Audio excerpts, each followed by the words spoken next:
You just realized your business needed to hire someone yesterday. How can you find amazing candidates fast? Easy. Just use Indeed. When it comes to hiring, Indeed is all you need. Stop struggling to get your job post seen on other job sites. Indeed's sponsored jobs help you stand out and hire fast. With sponsored jobs, your post jumps to the top of the page for your relevant candidates, so you can reach the people you want faster. According to Indeed data, sponsored jobs posted directly on Indeed have 45% more applications than non-sponsored jobs. There's no need to wait any longer. Speed up your hiring right now with Indeed. And listeners of this show will get a $75 sponsored job credit to get your jobs more visibility at Indeed.com/podcast. Just go to Indeed.com/podcast right now and support our show by saying you heard about Indeed on this podcast. Indeed.com/podcast. Terms and conditions apply. Hiring? Indeed is all you need. This summer, Instacart is bringing back your favorites from 1999 with prices from 1999. That means 90s prices on juice pouches that ought to be respected, 90s prices on boxed mac and cheese, and 90s prices on ham, cheese, and cracker lunches. Enjoy all those throwbacks and more at throwback prices, only through Instacart. $4.72 maximum discount per $10 of eligible items. Limit one offer per order. Expires 9/5 while supplies last. Discount based on CPI comparison. For exclusive podcasts and more, sign up at patreon.com/partnersincrimemedia. This week's Law & Order Marathon winner is Nicole Miles of Berwick, Pennsylvania. Nicole will get a marathon decal showing she watched 26.2 hours of her favorite crime show. To be next week's winner, sign up at lawandorderpodcast.com. I'm Kevin Flynn with Rebecca Lavoie and Amye Archer, and these are their stories. You think you know who did it, but you don't know who did it. Law and order, law and order, law and order. It's no ordinary police procedural, baby. It's the FNOG of police procedurals, baby. Law and order, law and order, law and order, law and order. These are their stories, these are their stories. Welcome to These Are the Stories, the podcast about network TV's most enduring crime franchise and the real-life cases that inspired their shows. I'm Kevin Flynn. Each podcast will break down an episode from either Criminal Intent, SVU, or Original Recipe. And today we're looking at Special Victims Unit, Season 6, Episode 18, Pure. I've seen the girl you're looking for. When? Just before the press conference. She was terrified. Man had her by the hair. I didn't get a real good look at him, but his eyes were very distinctive. One brown, one blue. Okay, where was this? I had a vision. Joining me to do just that is true crime author and the host of Crime Writers On and Netflix's You Can't Make This Up podcasts, Rebecca Lavoie. Hello, Rebecca. Hey, Kevin. And rounding out our panel is our special guest from the Little Miss Recap podcast. It's Amye Archer. Hello, Amye. Hello, Kevin and Rebecca. Good to be here. You know, Amye, I like to consider both you and us part of the Date with Dateline cinematic universe. Yes. And so I got to ask you, what makes a TV show ideal to be the subject of a recap podcast series? What do you think? So I actually have two podcasts. I do reality TV on Little Miss Recap, and I do murder shows on Murder, She Watched. Mm-hmm. So on Little Miss Recap, it has to have sort of a culty fundamentalist vibe. We do like Sister Wives, Welcome to Plathville, stuff like that over there. And then, of course, murder shows on Murder, She Watched. Anything we can solve comfortably from our couch. That's what's over there. Perfect. How about the idea that the franchise should have 1,528 episodes to pick from? I mean, my sister and I, during the pandemic, did a podcast of Little House on the Prairie, and it felt like we had that long. That's true. You did. Yeah. That's true, especially with those dresses. You had the blind school years, all of it. Oh, the blind school fire. Why? Yeah. Use that baby as a battering ram just right out the window. It's bad. So, Amye, of all the franchises, which two cops are your favorite Law and Order detective team? Favorite Law and Order detective team. I'm a Stabler fan, and of course, I love Olivia Benson. And I want to say up front, I've watched many episodes of this, but I never realized that I was a CSI girly because I worked when I got out of college. I had a job at a CBS affiliate, and it was sort of ingrained in me that I was not allowed to watch that other station. So we watched CSI, Cold Case, like all the stuff over there. So I didn't watch a ton of Law and Order. I watched it mostly. I have two 18-year-old twin daughters, which is how twins work. You have two of them. And they are huge SVU fans. Yeah. Huge. Super. Now, we know that Chris Maloney is a wonderful human being, but a lot of people don't think that the Stabler character aged well. What do you think? Yeah, I do agree with that. Although I really loved the energy in this episode with not really having time for the psychic bullshit. I liked that. Yeah. That's some real Gen X energy, and I liked it. Or for the media, by the way. Or for warrants. You know, I mean, just Exactly. everything. The Constitution. And Amy, who is your favorite prosecutorial team? Favorite Law and Order District Attorney Prosecutorial Team. I think you know who it is. Barba, of course. Oh, yes. Everybody loves him a good Barba. I'm a little bit of a Kimberly twin. So we have that in commmen. Yeah. So do you ship Barba and Benson? Or of course. Yeah, okay. Yes. Yeah, it didn't happen. Nope. He got friend-zoned hard. It was very David and Maddie vibes from Moonlighting. Yeah. Yeah. Because of the suspenders. Current references only. All right, now let's take a look at the first half of this episode. Special Victims Unit, Season 6, Episode 18, Pure. Mrs. Sellers gets a terrifying phone call. Her daughter, Kaylee, has been raped and kidnapped and is missing. Taps in place on their phone, but our chatty rapist hasn't called back yet. Well, maybe you can't get through. Mrs. Sellers has been calling her every 10 minutes. Who was the last person to see her? Clerk at the federal courthouse. Kaylee works as a bike messenger for the illustrious law firm Henshaw and Langen. They got a big criminal defense division. Lives down there now trying to sniff out a non-incarcerated client list. After a press conference, Sebastian Ballentine arrives at the squad room to tell Cragen and Stabler that he saw Kaylee in a vision.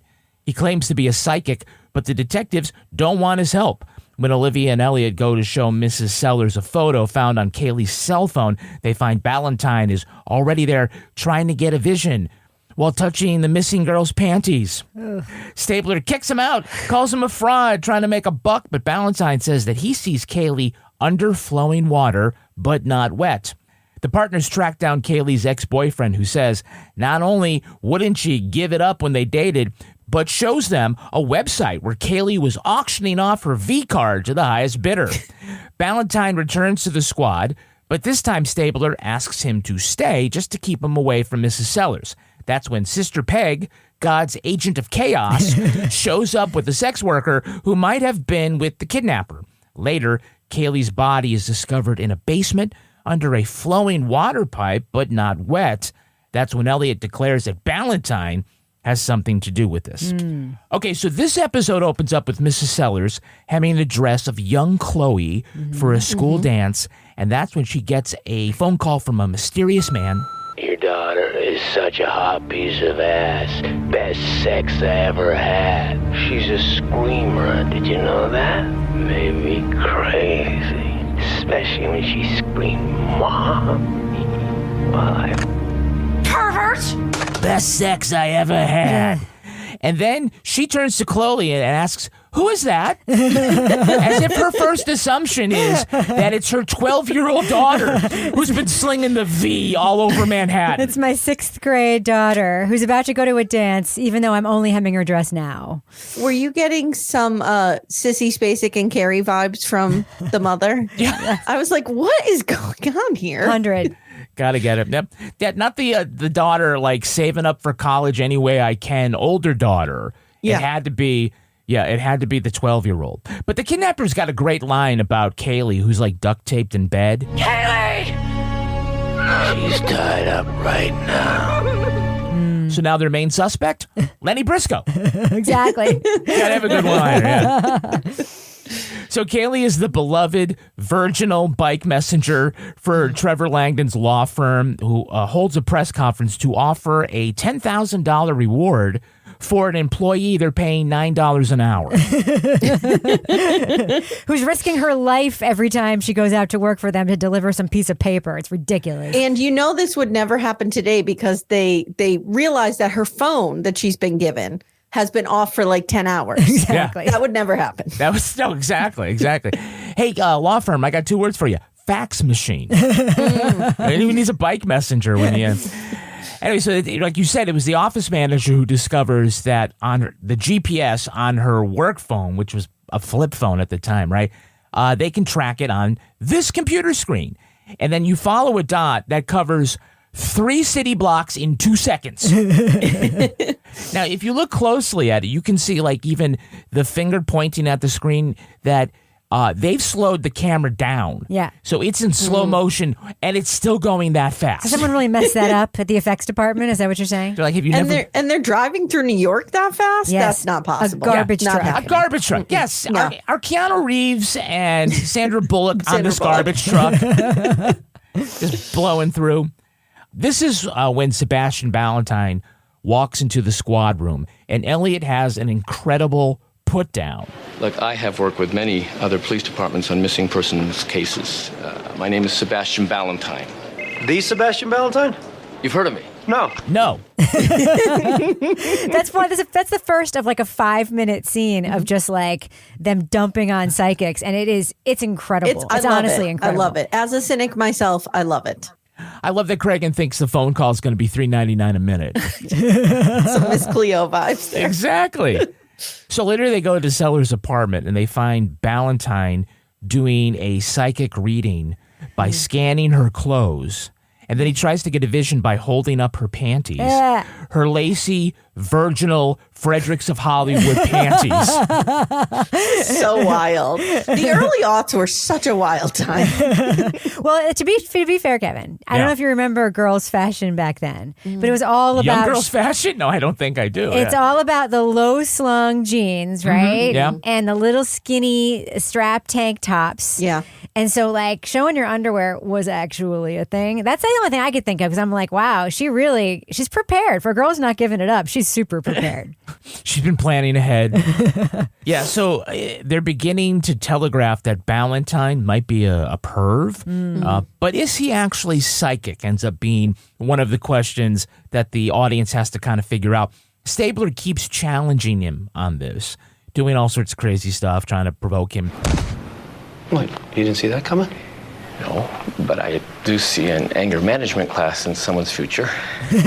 All of America was like, no shit, Miss Chloe. Yeah, we think so. That's not a cold reading. No. All right, let's take a look at our cast. It's our very special guest star, Mr. Martin Short. Here he is playing Sebastian Ballentine. I keep seeing a serial port and a computer cord. Does that mean anything to you? Maybe you met her over the internet. Yes, I'm seeing that. No, you're not. Computer crimes went over Kaylee's computer. There are no suspicious emails. She never visited a chat room, you pathetic fraud. What about water? I see her under flowing water, but she's not wet. Doesn't really make sense, does it? 14-time Emmy nominee, 2 wins, 4 Golden Globe nominations. We'll see if Martin Short wins for Only Murders in the Building on September 14th. If he does win, folks, he's going to catch up to his brother Michael Short, who has 3 Emmy Awards. Really? Yeah, he's a writer. He wrote for Schitt's Creek and for SCTV. Oh, wow. Okay. Talented family. It's interesting because I grew up with Martin Short, as I'm sure many of us did, but it's like I know he's in Only Murders in the Building, but what else has he been in besides like Three Amigos and stuff like that? That's it. Like Father of the Bride. Yeah, like just Front, kind of those movies here and there. But I was like, was he ever on a long time running show? I don't think so. Well, he's a Canadian actor, and so he won fame on SCTV, and he later joined the cast of Saturday Night Live during those years when Lorne Michael was forced out. So he started the show. Dick Ebersol became the executive, and then he came back and has done the whole thing. And while Martin Short was on the show, he created characters like Ed Grimley, I must say. Remember. Yes. And when Lorne Michael returned for season 11, here are some of the people that he let go from that cast. Billy Crystal, Julia Louis-Dreyfus, Jim Belushi, Christopher Guest. The only person he asked to stay was Martin Short. Wow. Who did not. He only did that 1 year. He said he called doing this show terrifying. Wow. Can I just say one thing about Martin Short on SNL? Yeah. Martin Short and Christopher Guest in particular are responsible for the funniest skit in the history of SNL, in my opinion. Is it the men's synchronized swimming? Synchronized. yes. I know you. I know you. Yes. Genius. Absolute genius. And he's wearing the life preserver. The water wings. I'm not a strong swimmer. And he has a blank look on his face. Yes. It's so good. Yeah. Martin Short earned $20,000 an episode on SNL. He makes $600,000 an episode on Only Murders in the Building. Good for him. Yeah. Martin Short has an aversion to red food.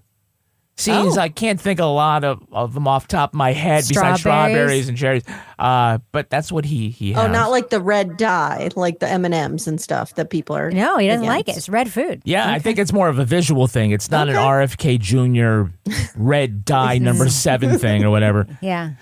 So in 2012, Martin Short was on the Today Show, and Kathy Lee Gifford couldn't stop gushing about his marriage to Nancy Dolman. That's right. She asked, how long he'd been married. He said 36 years, and if they're still in love, and he said madly, and do you still make her laugh? And the problem was that she died of ovarian cancer 2 years earlier. Yes, I remember that. Jesus. Yeah, so when they came back from commercial, Kathy Lee was visibly shaken and apologized. And, he was so graceful about it. Talk about one of the most awkward moments on television. Yeah. I'm making a note to look this up because I have to see it. It's wild. I think it might have been because Kathy was actually married to a dead person.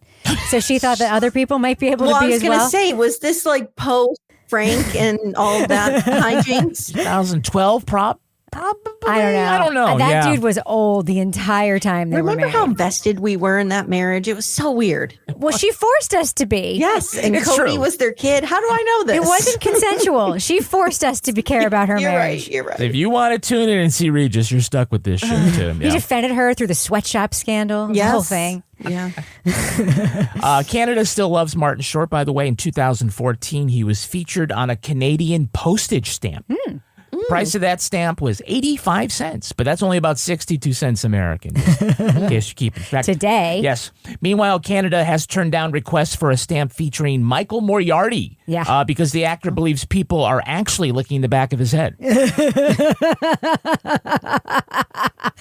Hey, we have Hey, it's that girl. Hey, it's that girl. Can you tell me the name of the actress playing Chloe Sellers, the 12-year-old whose mother assumes that she's a slut? Who's that? How should I know? It was a prank call. If that's one of your little friends' idea of a joke. Maybe it's one of Kaylee's lame friends. That's Taylor Spreetler. She played... Oh, was she on Days of Our Lives? Yeah, she was Maya McCormick on Days of Our Lives. Yeah. She was the teen. Rebecca's mouth drop. It's Days of. I don't watch Days. I haven't watched Days since the 80s. But I don't either. But I have a freakish encyclopedic knowledge of soap operas. I do too for shows I've watched, but that's not one of them. Mine were the CBS. Yeah, me too. Yeah. And General Hospital. Yeah. The two of you guys should take a long weekend in the woods together. And Absolutely. Talk about the mannequin scenes on Bold and the Beautiful. That's during the pandemic. The best. That was crazy. Great storyline. Oh, my goodness. Great storyline. Yeah. So Mia, the character, was a teen dropout who had Chad's baby, agreed to let Nicole adopt her, who then swapped that baby with Sammy's before the baby died of bacterial meningitis. I think there was some baby swapping. Yeah, there was some real baby swapping. She later was in Kevin Can Wait and was in Melissa and Joey.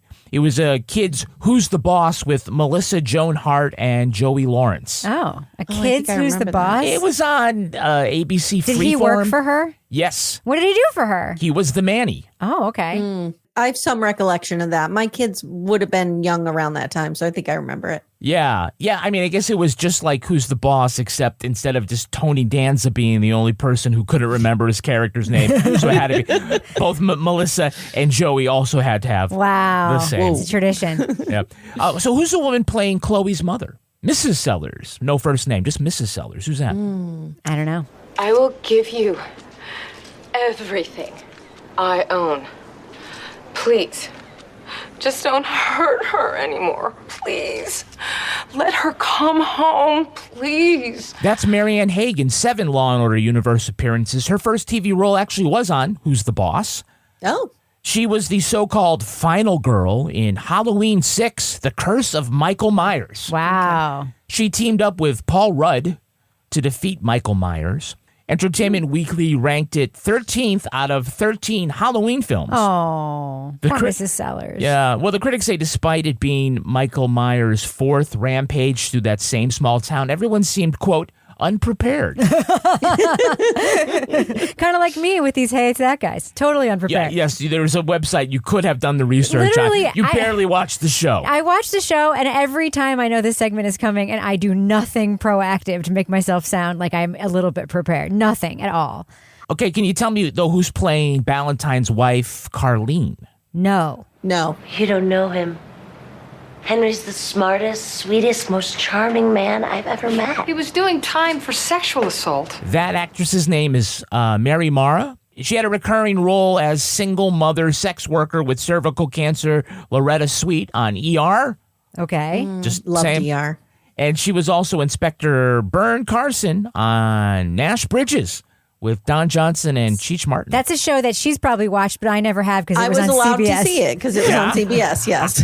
I had a note here, Amy, check out a recap list. So perfect. Yes. I famously have watched almost nothing on CBS unless it's The Young and the Restless. It's weird. I didn't realize how they had me brainwashed until, I was out of it about 20 years and I deconstructed the job that I had. Yeah. Paramount, they're the evil ones now. So just be careful. So Mary died in 2022. She drowned in the St. Lawrence River. Oh, it was a very popular vacation spot for her and her family. 2022, and then Kathy Lee Gifford asked her husband if he still makes her laugh. I would be 0% surprised if that were true. That's right. Kathy Lee. So we do have some repeat offenders. Repeat offender. Charlene Woodward is back as Sister Peg. During my regular condom run, I warned the working girls that there was a man snatching young women off the street. And you can't have a solid defense or a solid press conference without Trevor Langdon, played by Mr. Mariska Hargitay, Peter Herman. Kaylee Sellers is a beloved employee here. She has a bright future, and we consider her a member of our family. Yay. From Guiding Light, right? Dr. Michael... Oh, who was he on Guiding Light? I don't know. I didn't watch Was that also on CBS? I'm just going to say Dr. Michael Burke. Perfect. I could be wrong. That sounds good enough. Lastly, we have a Hey It's That Guy. Hey, it's that guy. Did you recognize the Taru technician who worked on Ballentine's home computer? Ingenious. He's searching them all on Linkit. What's that, like Google? This is a more sophisticated search engine. It pulls up public records. That particular actor, his name is Adam Kulbersh. He was in such classics as Dog with a Blog. Okay, I watched Dog with the Blog. I kid you not. I watched it. My girls were born in 2006, so it had to be around that time. You got it. Yep, that's all the Disney good stuff there. Yep. He was also in The Hottie and the Naughty. Okay. And Nickelodeon's Ho Ho Holiday Special. He was also on a show called Wake Up, It's Tuesday, which was a parody of small market TV morning shows. His character was the co-host who likes to do crafts. Oh. He calls himself a felt enthusiast. So, Kevin, I heard they're bringing back The Hottie and the Naughty, starting you and me. Oh, which one am I? You know. There you go. It's okay that you're the naughty, Rebecca. That's fine. So on the show Wake Up Tuesday, his character likes to do things like glue diamonds to beer koozies and then make a non sequitur into child labor in Botswana. Oh, wow. You may remember him from Better Things. Do you remember Better Things? I watched Better Things, yeah. Yeah, that was the one with it had Sam Mikey Madison in it. Yep. Yeah, Pamela Adlon and Mikey Madison. Adam played the ghost of Sam's dad, who would appear in times of stress. Yeah, that show was weird. It's a good show, but it's super weird. It was a good show. I like her. I like that actress. Yeah, me too. Yeah, by the way, Mikey Madison, Oscar for Anora. She gets 4.97 stars on WikiFeet. I'm not surprised. So if you're into feet, she's pretty good. There we go. All right, so they tracked down Jake, Kaylee's boyfriend from high school, who dumped her because, in the words of that fifth grader, she wouldn't give it up. That's right. She wouldn't put out. So Finn finds out that Jake left Boston to come home to, quote, nail some skirt. Now, I think they probably workshop this in the writer's room. They're like, okay, nail some skirt? I don't know. How about crush some puss? How does that work? Can we do that one? We have to have Ice-T say it. We have to. Oh, sure. 100%. Munch isn't going to do that. Yep. No. No. How about this That's one, awful. guys? Do squat thrusts in the cucumber patch. Ew. No, Yeah. too much? Okay. We're just going to nail some skirt. I have a continuity question for you guys. Yeah. Yeah. Kaylee is saving for college, right? Mm-hmm. Not just college, but go ahead. She's And also then- saving for marriage. Yeah, and then her mom is like, she hasn't had a boyfriend since high school. I'm like, isn't she still in high school? No, she's Is out she of high taking school. a gap year? It's kind of a gap year, it Okay, sounds like. that Yeah. didn't seem like it was She's in the explained. workforce. How could she be a bike messenger and still After, be in it high could school? be her. It could be summer after her senior year. I didn't know, but I just thought it seemed like weird that she hasn't had a boyfriend since high school, as if that's a long ass drought Right. when she's clearly Right. 18 years old. Well, her boyfriend went to college, so, Yeah. right? So Yep. there's that. So Jake shows Benson and Stabler the eBay of nut busting, where they see that Kaylee is auctioning off her cherry to the highest bidder, all to get money for college. I'm an 18-year-old girl struggling to make tuition. The high bidder will win my virginity. Rare opportunity, serious bidders only. I mean, she was thinking, hey, $9 to ride a bike through Manhattan. I'm already getting fucked by Langdon's law firm. Yeah. So. And what's the long-term plan here? Right. You get like 10 grand for one semester. Okay, what about spring? One semester? Like one set of books for one semester, you mean? Yeah. What are you doing? She sounds perfect for a scholarship to Hudson. We are Hudson, where the bad guys go to school. The characterization of Jake is wild. He is, at one point, they find her camera with the pictures. That's in the first half, right? Yeah. And he's doing a selfie. So it's an old school selfie. He's holding it out here. And at one point, he's like accosting her in the photo while still managing to get, why are you taking pictures of yourself accosting people? Doing an assault. Yes. And, I think he's hoping to capture the magic. and then he says, is it him who says, when the grass is green, play soccer or play ball? Or something like that. I'm like, ugh. Whoever wrote that line, please go away. So here are a list of some of the bidders on the website. If you pause and you take a look, here's some of the folks. Want You Bad, Lucky Charm, Elvis 1967, Hot. Wake and Bake, and my favorite, Let's Eat Pie. Oh. Wow. Again, whose job? I'm a writer. I know you guys are writers. Is this not the dream job of getting to write this stuff? 100%. Stuff that, just funny for yourself. And the names of fake companies, Face Union, all of it. It's dream job, 100%. It's the dream. So the high bidder at the time that Kaylee went missing was Con E. Sewer. He was up to $8,000, and he is a collector of fine things such as Knight Rider memorabilia, including an autographed picture of David Hasselhoff. Yeah, the Hoff. Okay. Each and every piece in here is a certified rare collectible. Yeah, I can't believe they stopped making these babies. And then Munch gestures to a rare collectible of Jocko, the black lawn jockey. I didn't know that they made this. I didn't know that NBC stored that. Wow. Yeah. Dude, you're in a New York City apartment. You don't even have a garden. What are you doing? No. What are you doing? It's like that restaurant. There's a restaurant in New York, 21 Club, I think, that has a bunch of lawn jockeys outside. Oh, it's perfect. horrible. Oh, my goodness. I think if the detectives kept moving into the next room, they would have seen his collection of cigar store Indians. Exactly. And how is he affording all of this? He's selling his Hummels, I guess. Yeah, that's right. I guess. Yeah. Maybe he sold his virginity. Yeah. Oh, man. When he said Hummels, boy, that bring back memories. My mom had 3 Hummels when I was growing up. She talked about those Hummels all the time. They was a place of pride in our house. And one day, one of them went missing. And to this day, she thinks I broke it. And I swear to God, I would tell you, I have nothing to lose at that point. But like, she still thinks I broke it like 40 years later. Okay. I didn't. So if anyone out there broke my mom's Hummel, let us know. Let me know so I can get off of this, horrible plank I've been on for 40 years. Did she cut you out of the will, do you think, because of Probably, this? or subtracted the value of the Hummel, Maybe. the $7 that the Hummel was worth. Maybe. And is your sister saying, like, no, it wasn't me either? It was a guy all dressed in black who came in the middle of the day? It wasn't me. Exactly. Yeah, very, very believable. Okay. So they later find Kaylee's body in a basement in a situation resembling Ballentine's vision. No. What? That water pipe. What about it? Sebastian described this. He said she'd be found under flowing water, but she wouldn't be wet. She's underneath some plumbing, so she's underwater without being wet. But if Ballentine really wanted to sell this to Stabler, he could have said, she's under a piece of shit while being with a piece of shit. Oh, Too hard on Stabler? Come Too on. hard.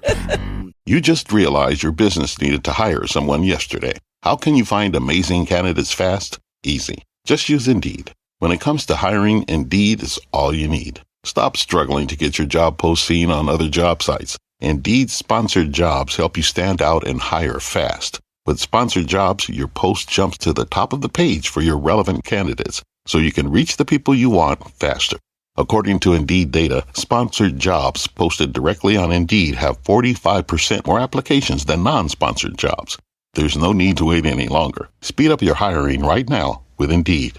And listeners of this show will get a $75 sponsored job credit to get your jobs more visibility at Indeed.com/podcast. Just go to Indeed.com/podcast right now and support our show by saying you heard about Indeed on this podcast. Indeed.com/podcast. Terms and conditions apply. Hiring? Indeed is all you need. It's that time of year again, back to school season. And Instacart knows that the only thing harder than getting back into the swing of things is getting all the back-to-school supplies, snacks, and essentials you need. So here's your reminder to make your life a little easier this season. Shop favorites from Staples, Best Buy, and Costco, all delivered through Instacart, so that you can get some time back and do whatever it is that you need to get your life back on track. Instacart, we're here.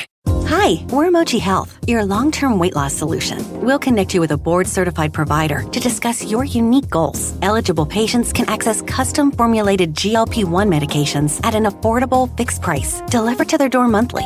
Take our free eligibility quiz at joinmochi.com and use code AUDIO40 at checkout for $40 off your first month of membership. That's joinmochi.com. Results may vary. Eligible GLP-1 patients typically lose 1 to 2 pounds per week in their first 6 months with Mochi when combined with a healthy lifestyle. All right, now let's take a look at the second half of this episode. Stabler is convinced Ballentine killed Kaylee, but discovers that he's been at the station the whole time. You're still here. Of course. I feel like a bad piece of furniture no matter where they move me. I seem to be in the way. You saying you've been here all night? You asked me to wait for you, didn't you? You never left this building. Does astral projection count? During questioning, Ballentine seems to know things about Stabler's personal life. Wong says it's not ESP. He's just been using classic cold reading techniques that phony psychics use.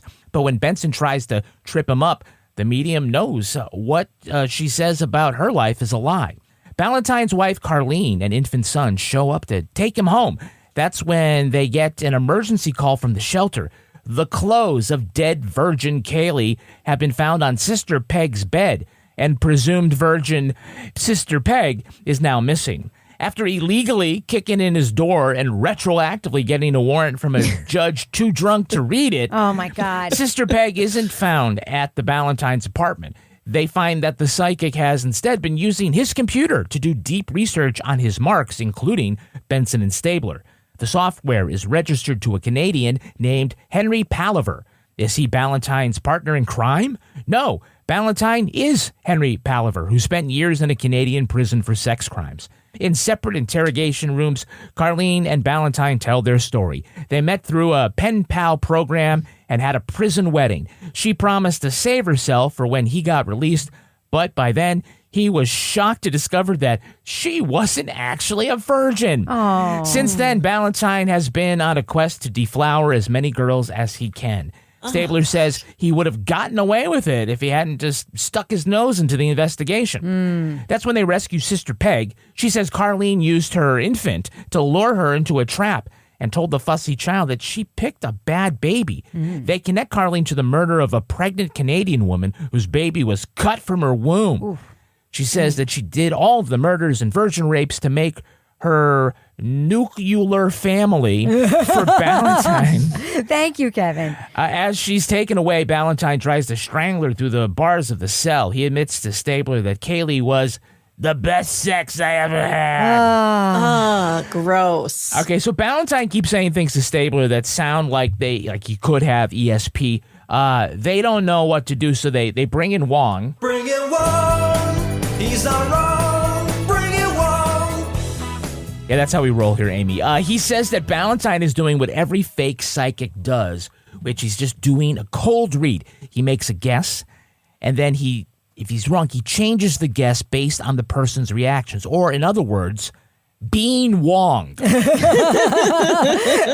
It's like, no, I think you have this thing. Oh, you might have that thing. That's not in the DSM yet, but you have it. Yeah, because we know this because later on he says, well, oh, no, he's not doing a cold read. And Wong says, no, it's actually something else. Yes. It's his facial expression thing you can get on a CD-ROM. That's right. And that's not it either, Miss Cleo. No. It's a database. No, he's just really good at Google. Yeah, exactly. Yeah. So they try to trip up Ballentine by sending in Olivia wearing these giant wedding rings to kind of like trick him. But he seems to already know that like she's not married.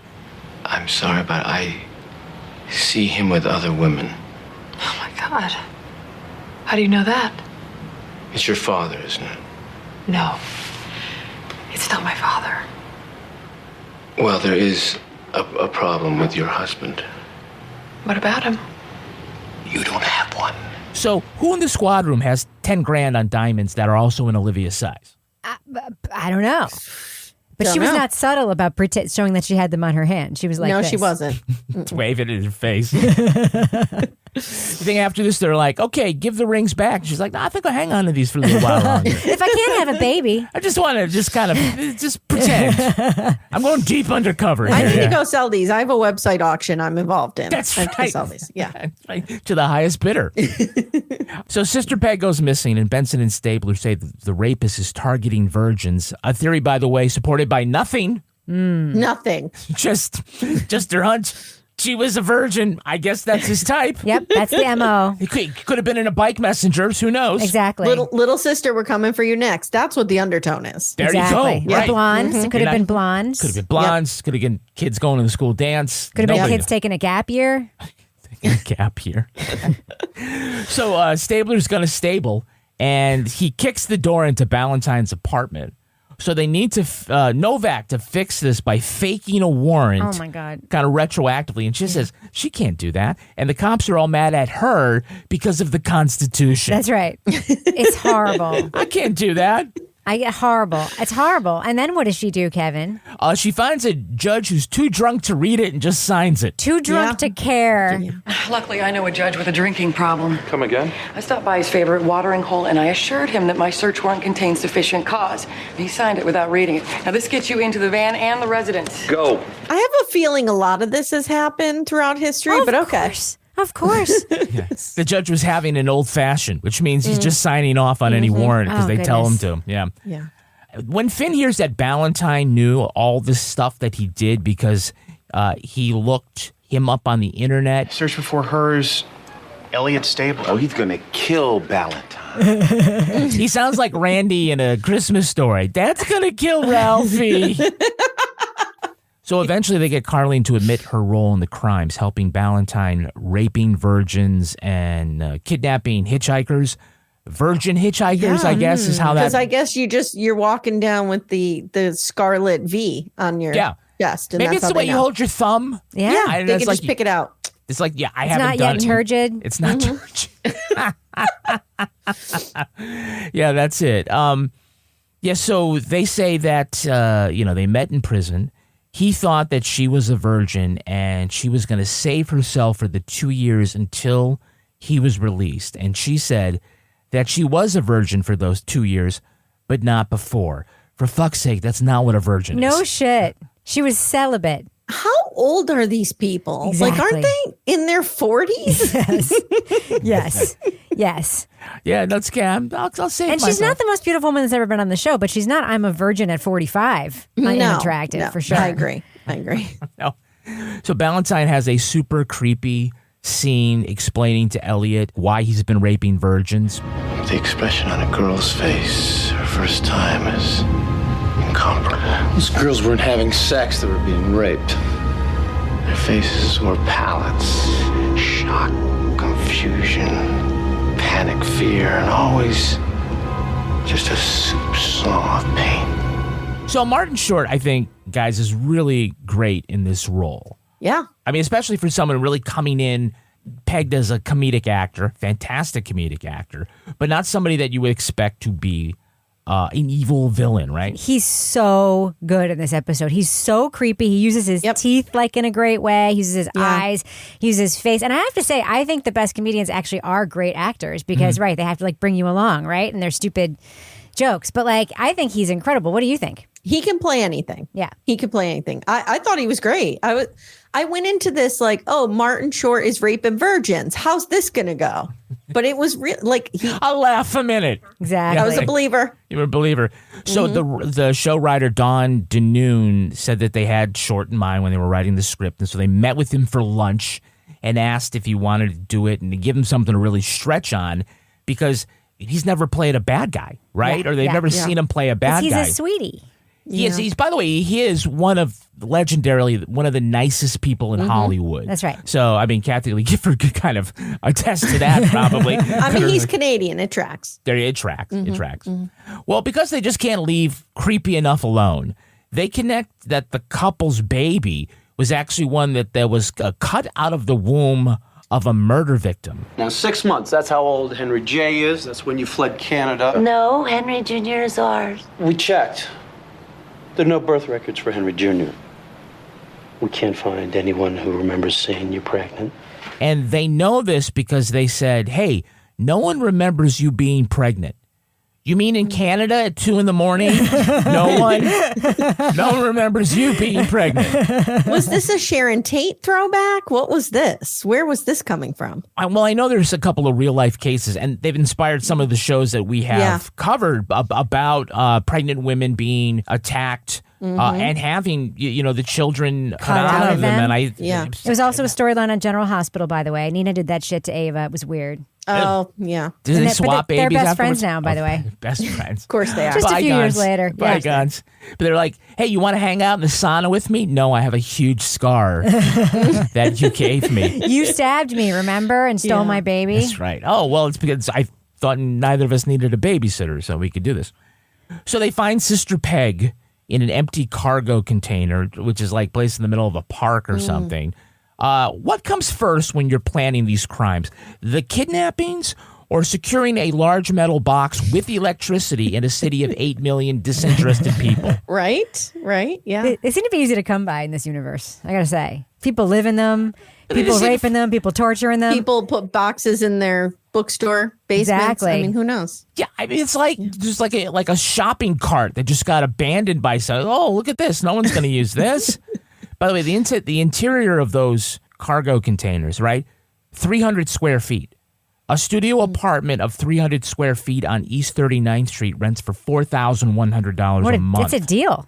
I believe it. 300 square feet? Really? So you have to put up with some light murder and rape. That's right. Yeah. I mean, come on. At least you have a roof over your head. That's right. If you're like me and the only content you get on your Instagram feed besides roller coaster ride-throughs is how much do you pay for rent in New York, you would know that's a deal. Oh. Yeah. But I'm sure Sister Peg was like, this is dark and small, but it's an up-and-coming neighborhood near the subway. I could swing this. You just realized your business needed to hire someone yesterday. How can you find amazing candidates fast? Easy. Just use Indeed. When it comes to hiring, Indeed is all you need. Stop struggling to get your job post seen on other job sites. Indeed sponsored jobs help you stand out and hire fast. With sponsored jobs, your post jumps to the top of the page for your relevant candidates, so you can reach the people you want faster. According to Indeed data, sponsored jobs posted directly on Indeed have 45% more applications than non-sponsored jobs.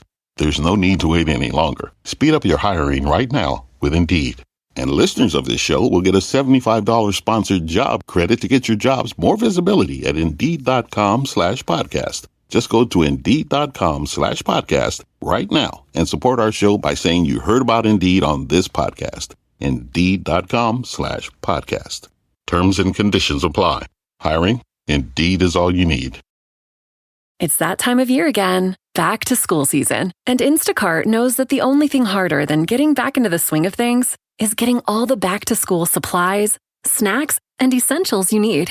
So here's your reminder to make your life a little easier this season. Shop favorites from Staples, Best Buy, and Costco, all delivered through Instacart, so that you can get some time back and do whatever it is that you need to get your life back on track. Instacart, we're here. Hi, we're Mochi Health, your long-term weight loss solution. We'll connect you with a board-certified provider to discuss your unique goals. Eligible patients can access custom-formulated GLP-1 medications at an affordable, fixed price, delivered to their door monthly. Take our free eligibility quiz at joinmochi.com and use code AUDIO40 at checkout for $40 off your first month of membership. That's joinmochi.com. Results may vary. Eligible GLP-1 patients typically lose 1 to 2 pounds per week in their first 6 months with Mochi when combined with a healthy lifestyle. All right, let's take a look at the real-life story that inspired this episode. It's time for Rip from the Headlines. You think you know who did it. You think you know who did it. But you don't know who did it. You don't know who did it. Rip from the headlines. Plot points for this episode come from the controversy around so-called virginity auctions. Young women would post online that they would sell their first time with a man to the highest bidder. The seller often claimed to need the money to pay for tuition or to settle a medical bill. Among the first online virginity auctions was in 1998, when a pair of teens announced their plans to have sex together live on the website, Our First Time. Viewers watched for free as Mike and Diane selected condoms and got HIV tests. But the whole thing turned out to be a bit of a ruse, with actors pretending to be the teens, with plans to charge a $5 for age verification services. In another hoax, a teenage lad offered himself up on eBay, bidding got up to $10 million before the post was taken down. While the auctions got a lot of clicks and caused a right stir, it's been hard to verify whether any of the transactions were consummated.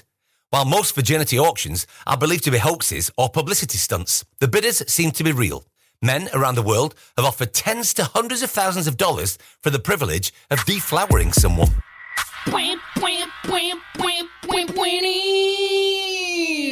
Okay, selling your V card to the highest bidder. Thoughts? Rebecca, go. Yuck.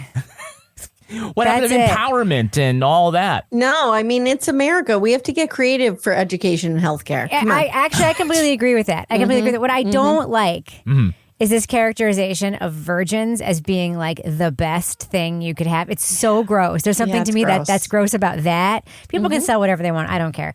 And by the way, that whole like, I need tuition, I need medical bills thing, that's just something women say, man. Just FYI. Ever been to a strip club? Everyone's going to college. Yeah. Everyone. Yep. Amy, what do you think? Is this a good idea? I mean, it's gross and it's, it's adjacent to the purity culture, which is what I talk about a lot. Exactly. Yeah. So, I got to come on your show, man. I could talk about that all day. So there were some, we'll call them very famous virginity auctions. Some were publicity stunts and some seemed to be hoaxes. And the outcomes of most of the auctions were unknown, like whether it was consummated or whatever. The first famous one was Kathy Coberson. She wanted $100,000 for her virginity. This story, though, was published in Weekly World News. Are you familiar with that publication? Yes. Yeah. It also appeared in the same issue with the headline, Noah's Ark discovered in Iraq. Yeah. Again? Wow. Again, Okay. yes. Yeah. That guy was a prepper, man. Yeah, he was. He was ready. Noah was a prepper. You know? Skylink. God damn it. I'm going to admit it. I stole that joke from the New York Times crossword puzzle. Okay. Noted prepper was the clue. Highfalutin. Yeah.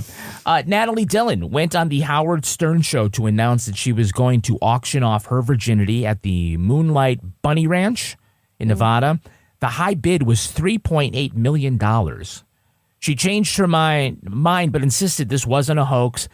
She just, in the end, didn't want to go through with it, but she did keep the $250,000 deposit that one bidder in Australia made. He backed out after reconciling with his wife. What was that reconciliation discussion like? Yeah.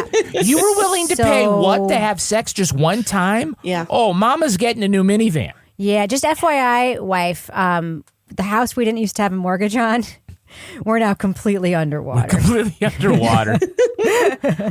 Oh, I'm so desperate. There was a Peruvian model who retracted her offer after getting a bid from a Canadian man for $1.5 million, which is the same as 1.78 million Martin Short postage stamps. Okay. Okay. What is wrong with these high bidders? All these women are like, no. Yeah. It's like, I'm about to become a millionaire, but I took one look at you and no, I was like, no. Man, if Jake knew what he was missing, when you actually, bust the cherry, like how much my money God, that stop was saying actually worth. Oh, come on. I didn't Hate make these it. up. You hate these. Okay. So one of the few claims where the deal was apparently consummated was in London. It was reported in London's News of the World. The woman's name was Rose Reed, and the auction listing was, quote, 18-year-old university student looking to sell virginity, never lost it due to lesbianism. Oh. Will bung in free massage if you are good. Picture on request. This took so many turns. So lesbian sex doesn't count, I guess? If it's the hymen? I guess what, Kevin, you know nothing about lesbian sex. Well, Second. I mean, she still might not have got a finger. I don't know. What? Martin Short's creepy character asserted that he knows someone's a virgin because of the look on their face. Yeah. When he sticks it in. The Susant of pain. What is that look on your face? Terror? Yeah. Disgust. Oh, you mean while you're being raped? Yeah. By Ed Grimley? By Ed Grimley. So the winning bidder of that auction was a divorced father of two who paid 8,400 quid. But neither party reportedly enjoyed the experience. Wow. And towards the end of the auction, the website listed it this way. Again, 18-year-old lesbian, parentheses, muff diver, virgin. Oh. You are bidding on a prime piece, 18 years young, no previous owners. Shipping will be covered by the vendor. Items are not refundable. This product may contain traces of nuts. Yeah, traces of your nuts. Oh, my gosh. Oh, that is going to do it for us. We want to thank our guest, Amye Archer. Amye, where can our listeners follow you online? They can find me at Little Miss Recap on Instagram, Facebook, everywhere else. And Rebecca Lavoie, how can our listeners follow you? Crime Writers On or on social media at Reb Lavoie. And be sure to follow us and like on Facebook, Instagram, TikTok, YouTube X, and Blue Sky. Our newsreader was Cy Frater. Our theme music was composed and performed by Uncanny Valleys. Content assistance from Travis Roy. Lily Flynn handles promotions. All clips in this podcast were used in compliance with the U.S. Copyrights Act fair use exemption for criticism and commentary. Go to lawandorderpodcast.com and sign up for our newsletter for a chance to be our next Law & Order Marathon winner. These Are the Stories was recorded in Studio C and is a production of Partners in Crime Media.